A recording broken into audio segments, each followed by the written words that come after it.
da. Na na na na na. Yeah. Na na na na na.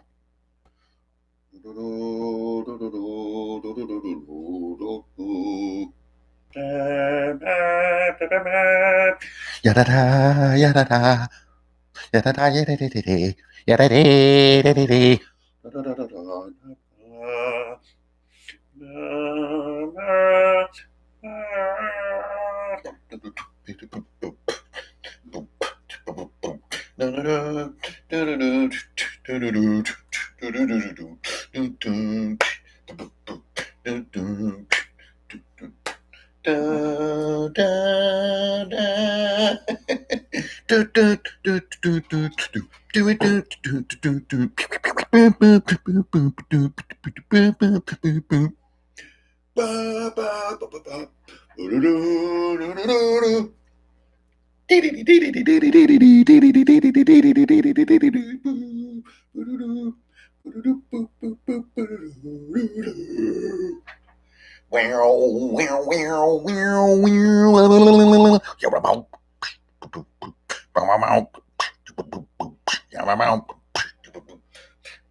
Okay, we're gonna get into some of that. You don't want to be looking at this.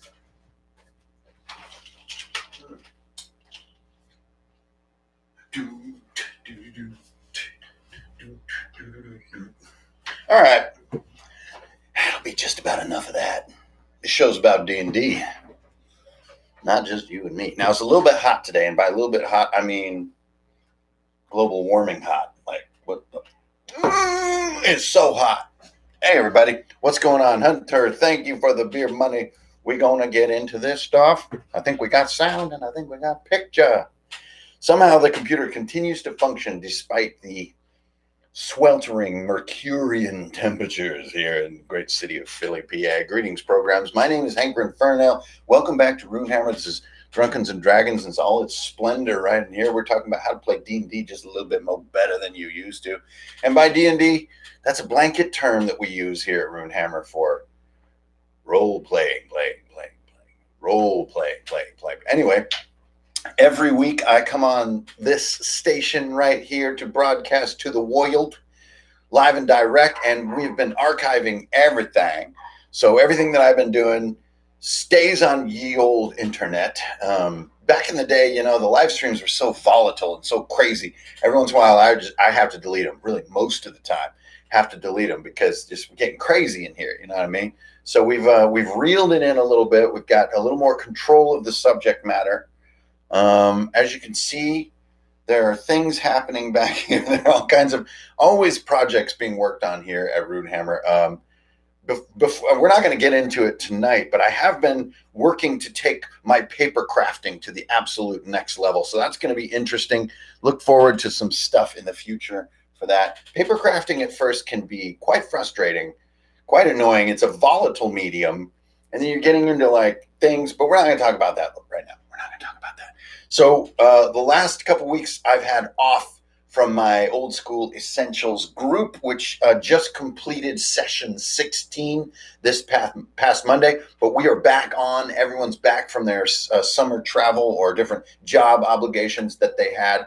And so we are back in effect, playing in my basement. So check out Instagram. You can see my basement lair where we've been playing. Yo, what's up, Immatarian? So we're back. Session 16 is in the can, and to say that it was epic, to say that it was legendary, to say that it was deadly would be an understatement. So as you guys, let's get right into this OSE recap, right? So as you guys noticed from my my alerts and the community page and stuff like that, little hints here and there, Doom has come to my game at last. So right now, my group has one character at level 5 and the rest at level 4. We are 16 sessions into the game. And, if you're playing a monthly game, I mean, I'm no mathematician, but that means like a year and a half of gameplay. But these guys have been so hardcore playing every single week. except for those 2 misses. And so we played 16 sessions in under half a year, which to me is just spectacular as a pace. You can really dig into the game that way and dig into the story. And also everything stays so fresh. It's fly as fuck. You know what I'm saying? So when you're everybody level 4 and one guy level 5, it's about that time. Session 15, before it began, I gave them this huge speech about how at a certain point in a good D&D campaign, deadliness and death become real. And if they don't become real, the whole thing's a sham. Now, there's only one way to find out if the game is actually deadly. There's only one way. And it's not thinking that it's dangerous or being scared. There is only one litmus test. If what the dangers are that are being faced are deadly, which they don't have to be all the time, but they should be sometimes. There's only one way to know, and that is if one or more characters die. And I'm not talking go down with 0. I'm talking dead with a capital D. At that moment, hey, thanks. Oh, Croatia. Thanks a lot, man. Beautiful, beautiful place on earth, Croatia. Hope y'all are doing okay there with all the forest fires and everything. I know Greece and Turkey are having a hard time. Speaking of which, yeah, the Philly Fire Department is on their way. That's what that sound was. So the only way to know if your game actually has any real danger is for at least one character to straight up die. It is the bedrock of realism that makes all the rules and all the numbers and all the abilities and the monsters and the gravity of the story glue together. Now, this is an ironic and strange part about our hobby because nobody wants their character to frickin' die. Unless you have this 18th level character and you're just really looking for a way out, right? Like kind of a Connor McLeod type situation. But generally, this learning, this knowing that the game has capability, hey, John, what's up? Is not knowledge that we want. This is dark knowledge. Nobody wants their character to die. But it's the only way to know that it can happen. If it never happens, if you play level 1 to level 12 and then retire the characters because the realm has been saved and no one was ever in a casket, I mean, you've been fighting all these toothy monsters that breathe fire and spit acid and undead things and crypts and all this different stuff, and no one ever died? Doesn't that seem a little strange? I mean, Boromir checked out in the first book, and he was a total badass. So, whoa. This is the speech that I gave these guys at session 15. So they're going into these catacombs. You can already watch that recap. Now we're going into session 16. This is the second half of the catacombs. Now, I need to give some notes here before I get right into the events of what happened. So going into session 16, I give the speech again. Remember what I said, you guys, about death being real. And what this is 2 things. This is both me saying, 1, this game has real teeth to it, and you might experience them. But I'm also saying, as your homie, item 2, consider more careful tactics rather than we're the player characters. So let's just barge in and keep going, throw things, right? So made the speech again at the beginning of session 17. Now, there's one other fact before we get into the details of what happened. And that is that when I have sort of little dots on my map, especially within a session or 2, I see maybe they're going to be within reach of this area over here or this area over here. I'll just stick a number on that area in my journal. And so when they were back in the Redwoods, which is the far north of Blackmoor, I thought maybe they were going to get over to Castle Blackmoor. Maybe they would kind of foobar something we were going to do with these dragons and elves and stuff, and maybe they're going to wind up over there. And I should at least have a sense of what's going on. And I just put a number 8 over there. I didn't even put a note about what that number 8 meant. I didn't do anything. I think just in my mind, I thought Castle Blackmoor as a whole is kind of like a CR8.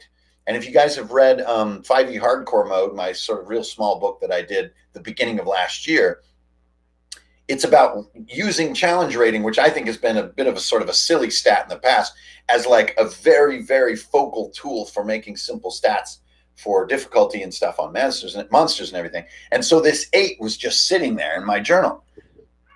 Now, if you watch the recaps in detail, they kind of bypassed almost 3 or 4 sessions of play with a sort of a hurried journey to Blackmoor. And so to keep the verisimilitude and the realism of this world intact, I can't then say, oh my gosh, well, Castle Blackmoor is a little too dangerous for them at this point. Castle Blackmoor is Castle Blackmoor. It doesn't kneel to them. So they've kind of done what I always do in Zelda, which is they fast forwarded to a very hard area without the gear or the capability to really address that area in a competent way. They're underpowered for the area, which on the one hand is crazy, but on the other hand is awesome because it makes it really exciting. Okay, so that's where we are. The first half of the catacombs are complete. They're encountering enemies that are no joke, like Wraiths. Wraiths you cannot hit except with magic, and they drain. And drain is one of probably the scariest ability in the game, because drain takes away hit points, it takes away XP. My version of drain is that we flip a coin, whether it takes away XP or hit die. So that it's not always the same sort of drain effect. So you don't over drain a sort of a trapped or pinned character. Anyway, they've been introduced to Wraiths, and they've been introduced to these elite undead who always travel with an undead sort of regenerator. It's this kind of like floating dead necromancer who, anytime a skeleton or an undead around it is injured, it just sort of snaps its fingers and they come back to full HP. So it's basically a classic kind of kill the healer first type scenario. So they've encountered this stuff. Now they're going into the second half of these catacombs. They come around a corner. They found this old dwarven hammer with the word Eleanor on it and stuff. And then they hear this voice, Eleanor, where are you? And they encounter an undead dwarven miner. Now, they don't fully ever get all the details here, but this is the miner who basically, in service of the king, died in here, and didn't just die in here, but became undead in here to seal something in. Now, my characters know that there is some kind of phantasmal, supernatural being in these catacombs called the Ghost of the Mad Earl. Now, this is mentioned in literally like one line in Dave Arneson's Blackmoor work. There's no explanation for what this might be, but I really keyed in on those few words. The Ghost of the Mad Earl. Ooh, I like that. So there is a phantasmal, almost like poltergeist level entity in these catacombs, and it is the ghost of whoever this Mad Earl was. So before session 16, I start getting some notes on what this really is, what I call the whole truth, getting a sense, getting my ground, then getting a couple stats ready for what's about to unfold. They encounter this undead dwarf. How many undead is he accompanied by? I thought it might have been a whole team of dwarves, like all the miners. But we do the number appearing roll. It's extremely low, so it's just him and his healer. They come up. My characters make pretty short work of this. They're like, okay. They move into the next area. Now, this is a nice way to begin a session, even though the dice could have made that battle absolutely difficult. But the dice were gentle. They move into the next set of rooms, and this is a laboratory set of rooms. But before they can go into this laboratory, the tunnel narrows terribly, and they see and hear some seething mass of the dead. And these are a thing that I call the hungry. These are a lot like the monsters in the Detlov's Pass movie, what was called Devil's Pass. So these are sort of craven undead, where they're fast, they're desperate, they're kind of missing a lot of flesh, and you get a lot of like bloody teeth because they maybe even been feeding on each other, and they have scraps of clothes as if they were once civilians, and they're moving like in a ball almost. They're like crawling all over each other, refusing to cooperate to move down this narrow hall. My characters, my players are just like, but again, Burr, my elf, always sort of trying to outthink encounters, sometimes making it and sometimes not so much. He remembers that they have this corrosive spore that they harvested from a room full of yellow mold that they cleared in session 15. They've got it in a glass jar. He throws the glass jar at the mass of the hungry. So everyone in the mass of the hungry, we roll for how many? There are 12 of them. Each one needs to make a death save against these spores or be dissolved. Every single roll failed. So one after the next, we're just like, so this one, like, its skin melts off the skeleton. The next one, the arms fall off, and then it collapses. And just one after the next, 12 failed death saves with one item that is thrown at the hungry, and they're all dissolve into a mass of goo and sort of steaming bones. So my players now, after that opening encounter and then this mold encounter, absolutely slaying it. I think my audio is good, so it must just be you, Weldon. Okay, so now they come from this narrow corridor into the laboratory, and this is a sort of large cross-shaped room, kind of like a nave in a Gothic cathedral, right? You have kind of this big central with these naves that come off the sides. There are classic, alchemy setups with big glass bells and, boil tubes and reduction tubes and, old non-functioning Bunsen burners. Everything has cobwebs on it. And whatever chemicals used to be in these various vessels is all dried into sort of desiccated film on the insides of the glass. So they're slowly exploring this. Then they begin to find the victims that were experimented on. Partial corpses, spines with the skull still on, with all these tubes and stuff placed in, connected to these boil pots.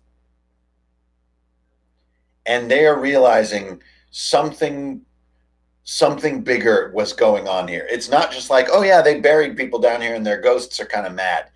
No. This is far worse. And they notice some of the victims that were experimented on, not only this is a very long time ago, but have this look like the hungry, the craven undead, right? They keep searching. Nothing seems to be appearing. They have sort of a moment here, mid-session. So they keep searching, and they've learned to stay very quiet.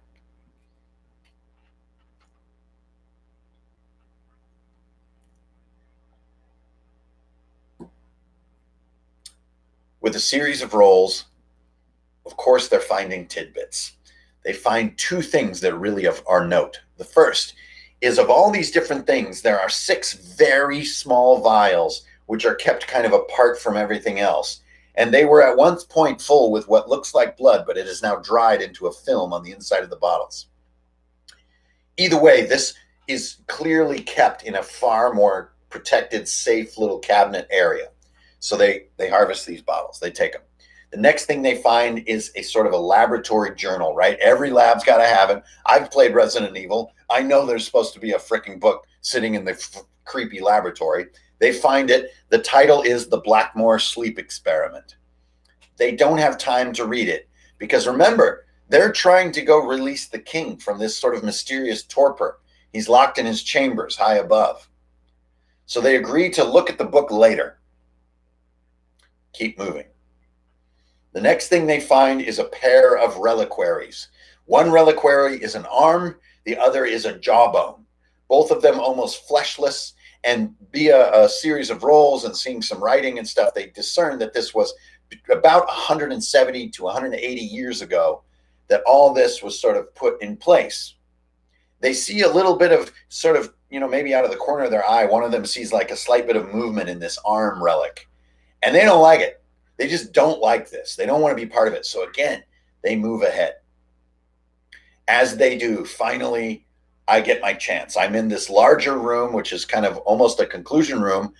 We had some collapsing rocks that we did. We had a narrow staircase. Because if you watch episode 15 recap, you remember I had a fixed number of encounters or scenes, which they had to do, and it was 7, to get up to the sort of top of these catacombs. I didn't want them to all just be combat, though. So we just had a couple of very narrow passages where there's some collapsing rocks and so on and so forth. Now we finally can have the voice. So out comes this voice of like, why are there mortals here? The living dare these halls. I began all this. And you plunderers come here thinking you'll dispel me to the afterlife. Right? Laughter echoes through the catacombs. And finally, I get to reveal my real guy here, which is the Arch Wraith. So it's a Wraith, but it's a lot tougher. This is the ghost of the Mad Earl. And the way that I described it and the way that I unleashed it is that it was this sort of mass of black smoky ribbons that crawled along the walls and the ceilings and the floor and became impenetrably dense in the center. And the only features were like a pair of like living human eyes and a set of teeth, white teeth, in this sort of endless tangled mass, like the old movie The Tooth Fairy. I really loved the monster in that one. Yeah, Project Overlord. Yeah, very, very similar vibe, totally. And so there's really no going back now. They had this little collapsing thing. Besides going back, they need to accomplish this mission. So out comes Ruin. Zippler draws forth the most powerful magic item they have in the group, swings through. The blade goes clean through the Arch Wraith. This thing cannot be harmed by any means. So again, they start looking for solutions, for making intelligence checks, looking around. They realize that somewhere, somehow, this has a phylactery of some kind, because they've heard of those things, and my players have kind of heard of those things, and they make this leap of reasoning. We can't harm this thing. It's completely immaterial, but it can drain us. Something here is its phylactery, but what? But this is what's crazy about heavy-duty combat, dangerous combat. The answers seem quite clear when you're the GM sitting there, but they could not see the answers. They decided to press forward because they just didn't know. They had a moment of wanting to sort of address this idea, but they just sort of were bolting out of fear.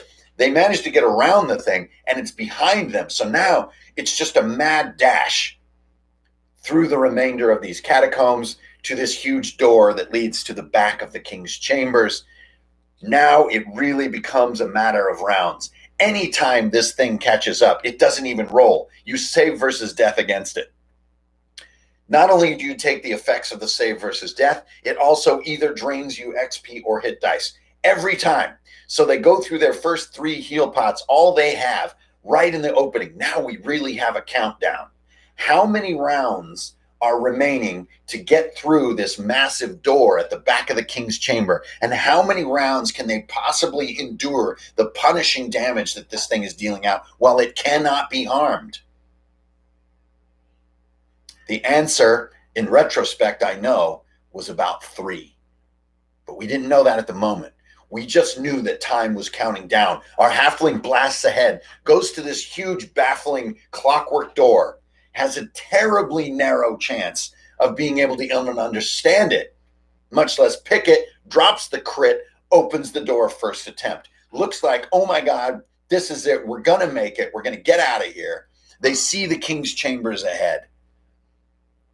But now, remember this counter. It has now gone down to 2. Again, the Wraith catches up. Again, the death save. No heals now. So again, we have, oh no, everyone is now down to 1 hit point. 1 failed death save. Remember, a successful death save is 1 hit point. A failed is 0, and a crit fail is instant and permanent death. Death saves are no freaking joke in this game. Time is counting down. How many of these saves can they make? Now, by hook and by crook, they get Zippler, our warrior, and Slim, our halfling, up and into the king's chambers. They're looking back. Come on, Burr! Burr realizes that they need the 1 turn to close these huge doors. And they don't have it. This thing is going to come through the doors and enter the larger castle itself and wreak havoc on all those within. So Burr has already been working on this previously, but now he goes for it. He creates an illusion of the pentagram that they saw at the very beginning of the catacomb, which they discerned at that time as being a pentagram of containment.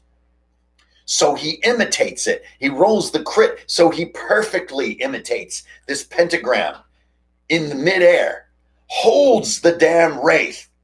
We put a timer on it. He has a second. He breaks back. There's a delay. There's this bookcase. There's another thing. There's only 1 round again.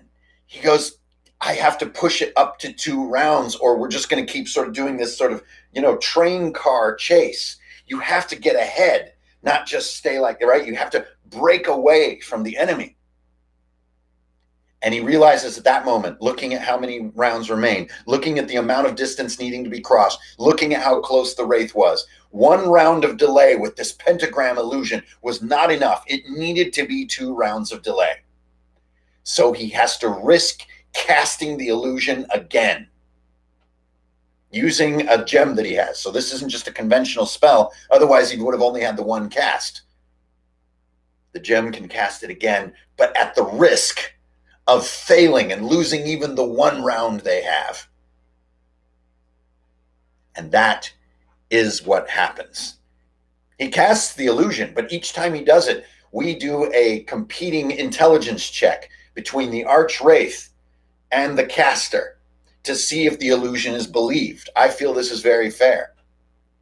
Up to now, he's gotten it, but this was the risk. The Wraith does not believe that it is the real pentagram this time. The one round they had is gone, and it's my turn. I go after Burr. Save versus death. Right away, the tendrils come out. He misses it. He drops to 0. They have no heals. They have no healing of any kind. His fate is sealed at that moment. When the turn order returns to him, he's gone. But he bought them that time just being in the way. That time is what's used to close the doors. But no, Zippler decides he cannot leave him. He can't leave him there. Just his body in these catacombs to be risen and to become some ghoul. No. So they come up with a final plan, a diversion to move this direction, to draw the Wraith, then come around and drag the body out. They have exactly one round to execute it. If anything goes wrong in the plan, it's probably going to cost another life. They manage to get it. They drag the body out and slam the doors as the Wraith splashes against the backside of these massive doors. And that was session 16. On the other side of the doors, there's a small division of knights that's been waiting with the king. That's all sort of resolved. The king is in this torpor. He has this little pile of rocks on his desk, and he's mindlessly building a little castle with them. And he doesn't hear or perceive the world outside of this. He's basically gone completely bonkers. He's in a torpor. He's in a stupor. He's catatonic. But the knights are there on the other side. They thank the players. They help the king off. They're taking him to the healers. They're going to get him out of this state. And then my players have to tell Alderman Velis, who's their big ally here in Blackmoor Castle, that one of their number, only 3 of them, has fallen to rescue the king, to open the king's chambers for the knights, to get him out of this isolation. Now, before we can role play the results of that, it's about 11:30 now, coming up on midnight. There's a moment where my player who plays Burr, we have a breath. There's a moment of breathing it out. And he realizes that his character, who he's put more into this character than any other player in our group, as far as backstory, as far as systemic research, he's always researching spells and asking me if he can come up with new spells and make a new spell unlock chart for his character that follows the rules and old school essentials. And, a true homebrew player, the best kind of player you can dream of. It's dawning on him. And, sometimes this takes 3, 5, 7 minutes for it to dawn on you that your player's dead. And we just can see the color draining from his face. So he says, I need to take a second. So he kind of packs up his stuff a little bit and he goes upstairs. And so we figured, he's going to hit the can, he's going to grab a beer, maybe go outside and kind of, kick a rock. But then a little bit of time passes. And he sort of, I think as part of the role play, he kind of just sends me a text. He's just like, I'm gonna bail for tonight. You guys can finish the role play. I kind of don't have a say in what happens. And we have been talking about epistemological compartmentalization, which is where people who aren't there don't know things. And that's cool. We like it that way. I know epistemological compartmentalization is a huge, very obsequious, kind of gloaty kind of term, but it's a very accurate term. So he basically just leaves his stuff on the table at my house. And, he told us, he's just going to head to the bar and have a shot and process it. He's just like, holy fucking shit. I don't really want to play another character. Like, what do I do? I'm going to go have a drink. Yeah, West Marches has epistemological compartments, absolutely. So we all just sit there. Now 3 of us, not 4. We're like, holy shit. And then we're like, dude, are you all right? Like, oh my God, no. And he's just like, I don't know. I'm just kind of, it's like blowing my mind a little bit. I'm just going to sort of step away for a second. I'm just going to breathe it out. And nobody can blame him for this. This has been a very intense campaign. So what we do is, and he did put his heart into it. You're damn right, my friend. So we have to honor his level of investment with our own and say, okay, let's finish this out. So my 2 players now, not 3, talk to Alderman Velis. Alderman Velis says there's no greater treasure in this realm than a life given in service of the king. We have to find a way. We have to find a way forward. His services are sort of offered to the players. Their debt is absolved. And we call it right there. It's just it was just very intense moment. So we just kind of didn't even want to role play the next steps, which we always do at the end of a session so I can prepare the next session. We don't do that. We do the take. So we take XP. Nobody takes a single item from Burr. His body is kept exactly as it is. Nobody touches any of his equipment.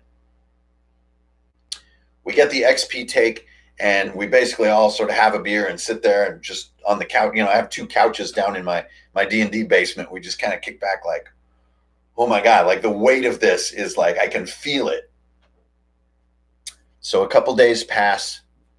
I make sure that my homie's, feeling a little better. He's like, I'm still kind of pissed off. And I was like, well, hopefully not at me or not at the game or at the dice or anything. He's like, no, it's a natural anger when you lose a game, when you don't make the winning touchdown. He said it was epic nonetheless. It was what the scene wanted it to be, but I don't want to lose the football game. I want to make the touchdown. And I was just like, makes total sense. So I can see that my group is a little bit shell shocked because the group thread that we use, the text that we use, is a little quiet. So I went out there and I talked to my player first. He's not ready to play another character. He's just way too invested. And so I realized I need to give him some options. So I put it into role-playing terms. So Alderman Velis comes back once again, this time over text, 2 days after the session. And he says, I've talked to my wisest scholars. It's only been a matter of hours. There's still hope. There are 3 paths that can be taken. 1, we've discovered that the vials you retrieved are actually the original vials of vampiric blood. They are the beginning of vampirism in Blackmoor. It was invented in those catacombs. Admiral Akarov himself was a creation in these catacombs, and they find this out by reading the book, The Blackmoor Sleep Experiment, where they deprived these people for so long of sleep. They began to feed on each other, and they used this evil and distilled it, and they created the undead. They created vampires. Option 1, we can use this ancestral vampiric blood, but your friend will feed on human blood. He will, hate the sun. He will be allergic to holy symbols and to sunlight and silver. The second option is that arcane magic. I've already contacted the Magister. This is Alderman Velis talking. There is one wizard in this city mighty enough to raise the dead, but the risen are a certain kind of person. And to make this explanation easy, I just mentioned Pet Cemetery. You are risen, you are alive again, but you're prone to fits of rage. You can give off a certain smell. You're going to have a constitution penalty. Again, you'd have the allergy to silver and so forth, an aversion to holy symbols. And the final and most difficult method would be to go to Castigir. If you've been watching my recaps, you know who this character is. It's basically the greatest form of good in all of our version of Blackmoor. If you can find Castigir, the ghost of Bramsford Abbey, and a miracle can be performed, then with the blessing of Temrin and even Kronos himself, the body could be restored, could be extracted from the afterlife and returned with no ill effects. A true miracle. Right away, my players make this choice. That's what we have to do. Bramsford Abbey is 3 weeks travel away. It's almost where they began the entire campaign 6 months ago. But that's where they decide to go. Velis dedicates 20 knights and a carriage and a series of horses to take them down the King's Road as fast as possible to Bramsford Abbey to attempt a miracle to revivify Burr. And that is where I sit as I prep for session 17. Yeah, John, I'm right there with you.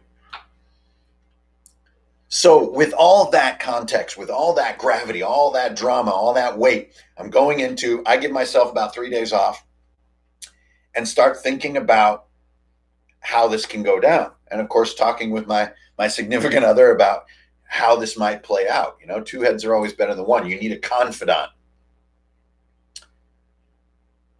I'm not going to tell you that part because this is a recap show, not a prep show.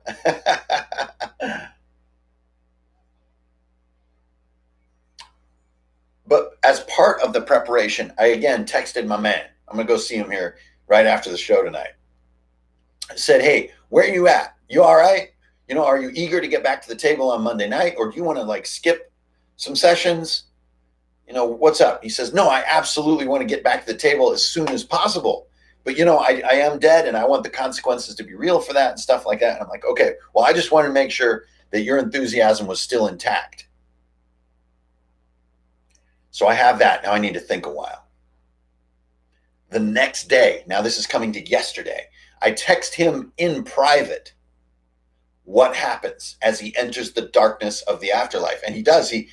He's dead. He goes through the great light into the dark, and then the Lord of the Hunt, this elven god, greets him. And since he lived an honorable life as a warrior, he offers him either the afterlife of elves, which is like white columns and clouds and sunlight, or the afterlife of beasts, which is like the endless forests of the Fey Hunt.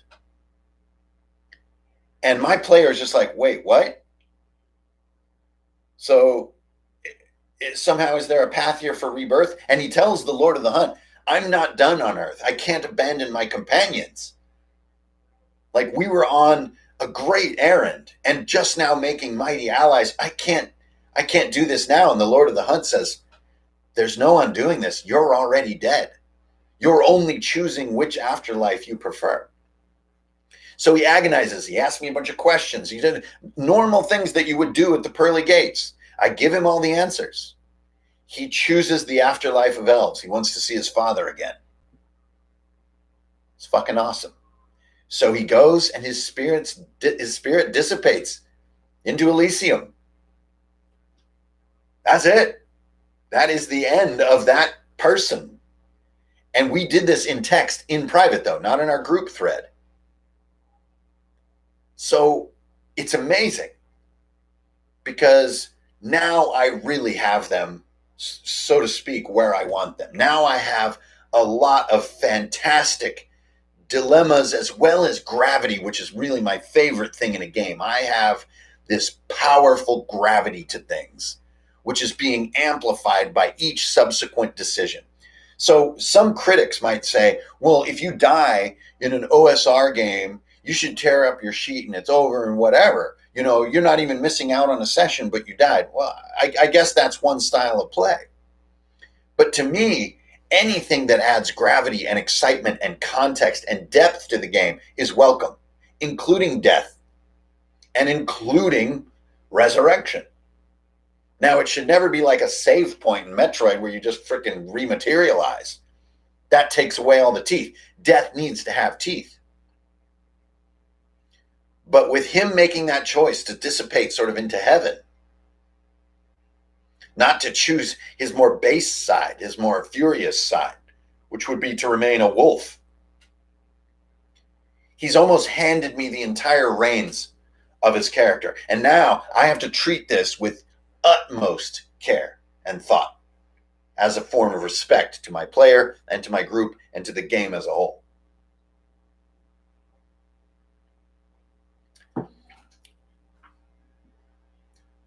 Burr, he knows a little bit about their plans. Yeah, he doesn't know nothing. So we know at least enough that we're going to get together. Yeah.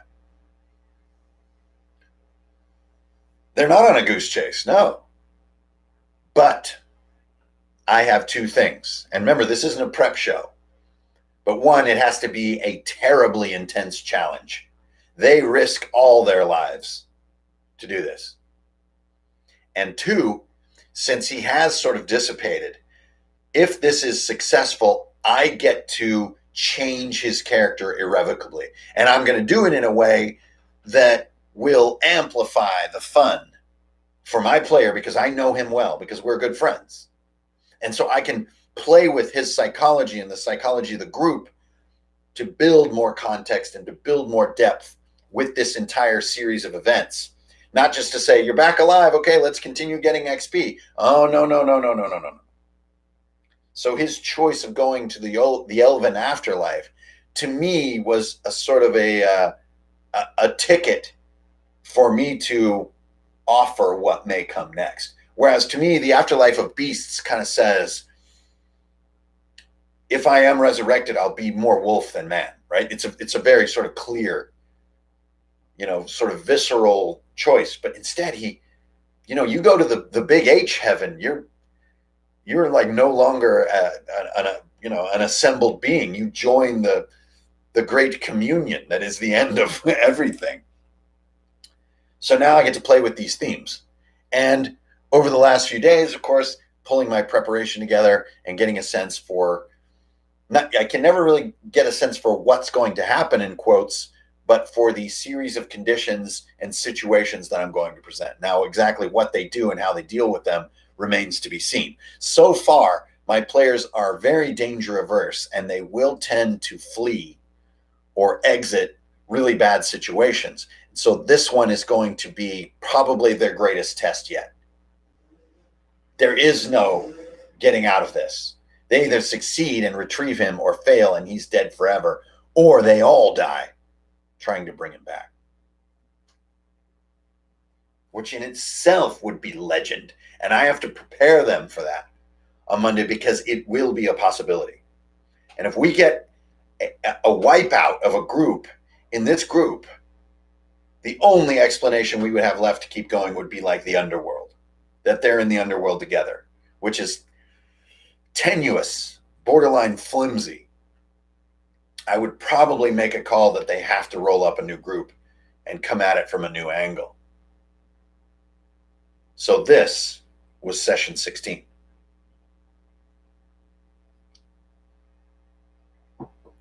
Now, I don't think I need to really go into breaking down what's a sort of a tip here or a how-to or anything like that. Again, I've been trying to avoid that mindset on YouTube these days. Instead, just telling you guys what actually happens at my table week to week. Instead of this sort of, 5 tips to make your warlock more powerful kind of stuff. Instead of doing that, I'm just telling you about my game. But I think incorporated into reporting to you what happens in my game, there's a lot of fun little doodads that are working really well. The text thread, the private text thread, speeches that are very frank about the situation at the beginning and so on and so forth. And so I hope that's informative and useful to everybody who tunes in. There's always 100 or 150 of you guys at these streams. It's awesome to see everybody tuning in every weekend. And I think it's just what happens is the most informative. It's like the data of our hobby rather than the hypothesis upon the data, if that makes sense.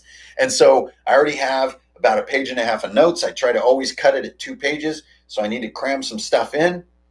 And Monday night will be session 17 with all 4 of them finally regrouped.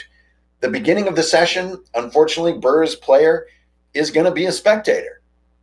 That's going to be that sort of penalty box of death that we've been talking about. But I'm going to, through, montaging and other stuff, I'm going to try to make that painful period as short as possible before we get into the interesting challenge of what has to be done. The trial, as you mentioned it earlier. It was up a little ways in the chat stream. I forgot who mentioned it, but that's a great word. A ritual, not some instantaneous thing, a thing that is never done. So that's it for my recap tonight, you guys. I got another half an hour to hang out. If anybody has some Q&A, like, let her rip. It's been a week since we hung out. I've still got some vino in my glass bell. Oh, and thanks for the tips, everybody. Appreciate that. Get some beer money right there. Well, we'll see if it's a crucible. It could be a thing that is aborted. It could go horribly sideways. We'll have to see. Carol Ann, go into the light kind of stuff. You know what I mean? How do you feel if a TPK appears? I will be absolutely devastated. It will be super, super sad. For a lot of them, this is their first game of D&D ever. So it will be terribly sad. It'll be a huge setback to the energy of the group. And they'll make new characters, and I think we'll keep going because I think our habit and our little cult is cemented, but it's going to hurt, man. It's going to hurt bad. I'm talking dust in the eye bad. Anti-everything. Interesting. A few of us were talking about RuneQuest in the chat, yeah? No, I don't have any real commentary on RuneQuest. Really old and not really my cup of tea. Seems really cool, though. Rock on. What would you do with a player without a character? Not to be so inactive with him. Nothing. He's inactive. I mean, that's how it has to be. There has to be a penalty box for dying. It can be weeks, it can be hours, it can be minutes, but there has to be something. So I'm not going to, give him a jack-in-the-box to play with. He's going to sit there and ponder the pain of being dead because that pain needs to be seen and felt by everybody. That is the thing that makes danger exciting. If it's not there, you just become brazen.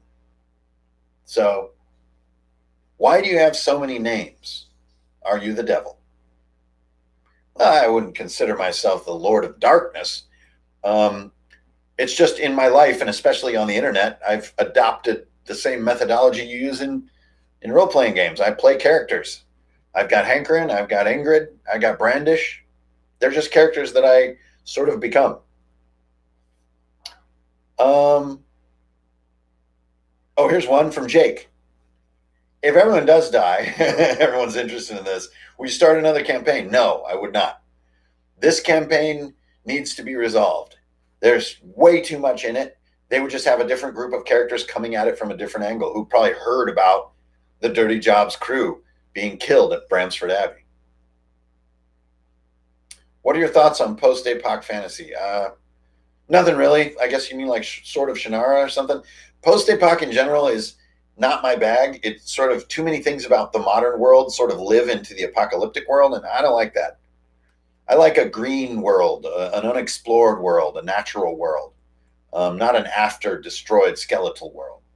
So again, just not something that I have a lot of experience with. I mean, sounds cool though. Hey, Matt C., thanks a lot for the tip. Appreciate that.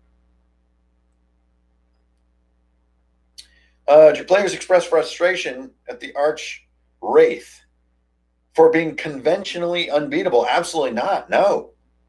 I think they thought it was going to be worse, to be honest.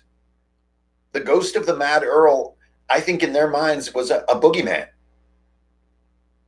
And this was one of the closest things to a boogeyman I can present to a player. A thing that you can't harm without finding its phylactery, that doesn't even roll and hits you with a death save by touching you, and then drains a hit die or experience down to the beginning of your current level.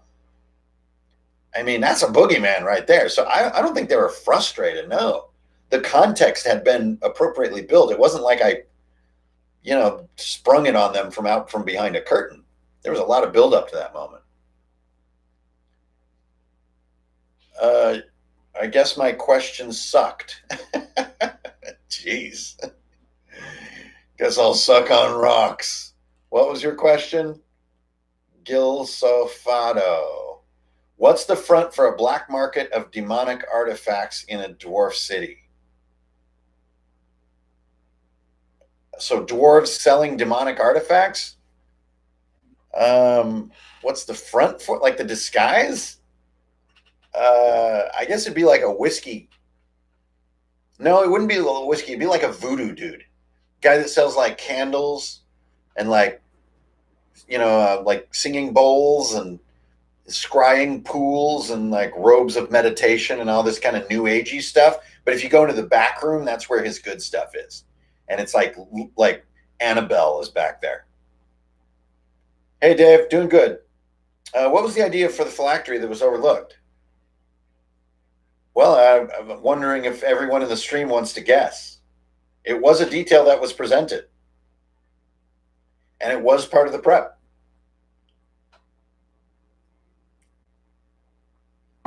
I just had a PH with a little circle and an arrow pointing at one thing in my journal. I loved showing them too the little note about the Blackmoor sleep experiment in my journal, like that little title, that wasn't just made up. So yeah, indeed, the Reliquaries are a two-piece phylactery. You destroy the first one, the Arch Wraith loses half its power and half its sort of hit points. You destroy the second one, and it's decimated.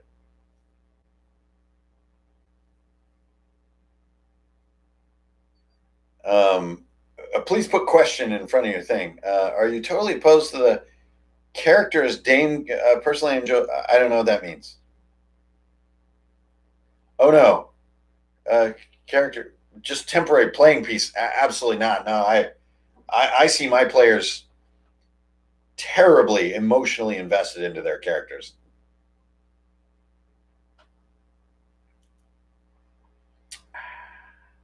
Yeah, it's the true Reliquaries. And it was just a simple 1-2 punch. But the beauty of combat, the beauty of danger, and the beauty of fear is that it makes simple not simple. That's why, first responders and stuff have to have their training so deeply ingrained that as they face panic and fear and shock, that they can still do the tasks with relative calm. And that's why they're awesome people. Welton, what's up? Do you want to make a video about prep? I absolutely did. It's called Prep Demythified. You scroll back about 5 videos. It's nice to see someone doing it in a way that isn't just preparing encounters. Oh, yeah, please watch my video. I have several videos about prep, but my most recent one was called Demythifying Prep. And it's really how I've been doing it lately.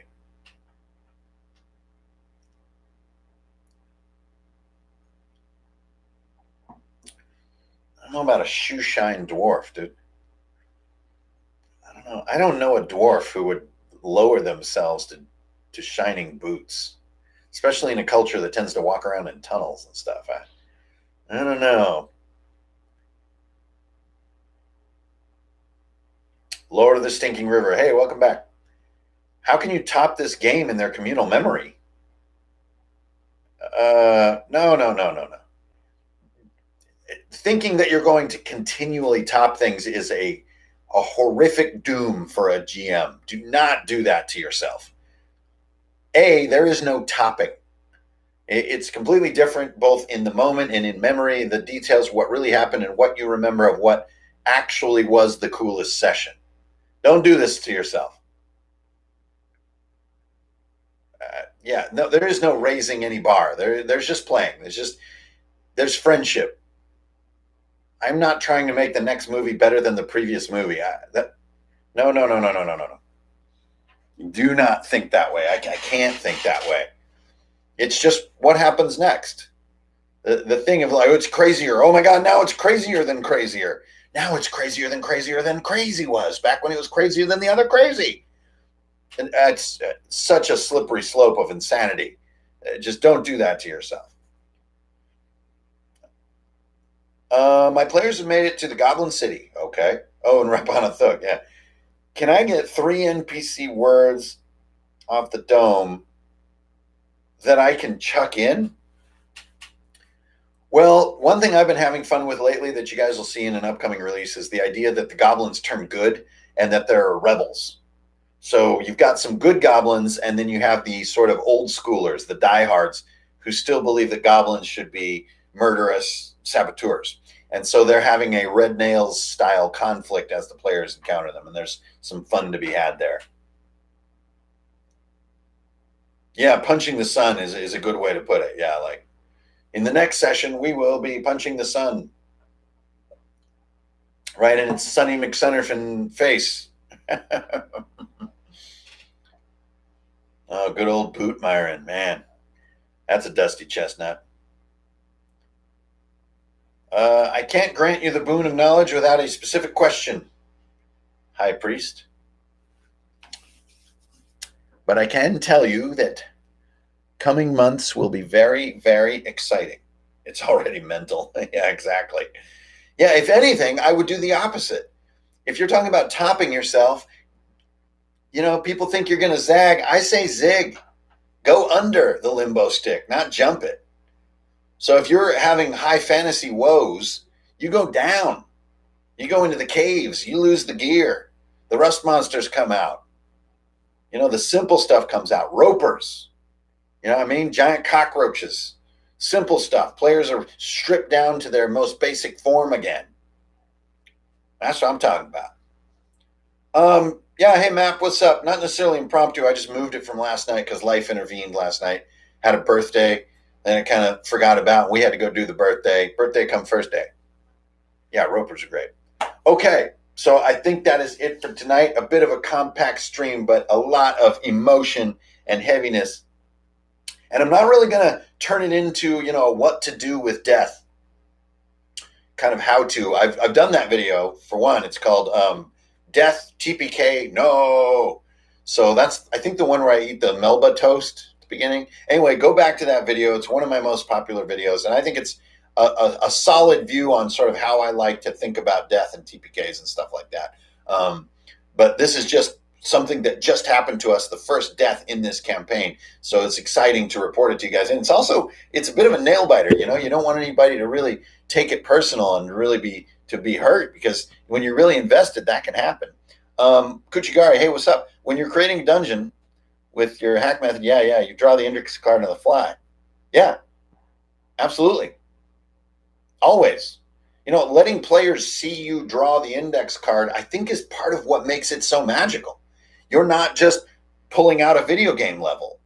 You're with them right in that moment, discovering it. I think it's really cool. Hey, D Wolf, that's cool, man. That's awesome to hear. Yes. The index card for the map. Yes. I mean, those ones. You draw them in front of everybody. I mean, you got a monster, you draw that shit right in front of them. And if it needs to be like a smiley face, it kind of looks like a skull, you're done. Yeah, Beowulf. Yeah, it really is. I mean, some prep is crucial. You need some surprises. You need a sense of the lay of the land. You need a sense of some challenges that might arise. But so many questions are left unanswered. And that's the fun of cracking a beer, introducing everybody to the conditions of the night, and discovering it together, and just having the trust in the people around you that it's going to be awesome somehow. And there are going to be moments where everybody's a little flummoxed, and that's okay because you're friends. I've done several index card drawing tutorials. I have a whole playlist called Drawing with Hank, so go check those out, Poe. They're all about how I do my sort of ink style that I draw. And that, my friends, is it for tonight. I'm going to get the hell out of here. It's so hot in here. This is the upstairs portion of my house. So it's like the heat is gathering. I think there's a methane dome. It's just like over Washington State, only it's over my head. There's a methane gathering holding the greenhouse gases just above my head. Hey, John, good to have you. An honor to have you in the stream, and an honor to have everybody here tonight. Thanks for tuning in, as always. Now you're totally caught up on my game. We're going to play Monday night, and I will see you right here, same bat time, same bat channel, Friday night for the next OSE recap. Thanks, everybody. Have a great weekend. Keep it real. Don't steal, and you're always going to get a deal, all right? I am out of here. Peace.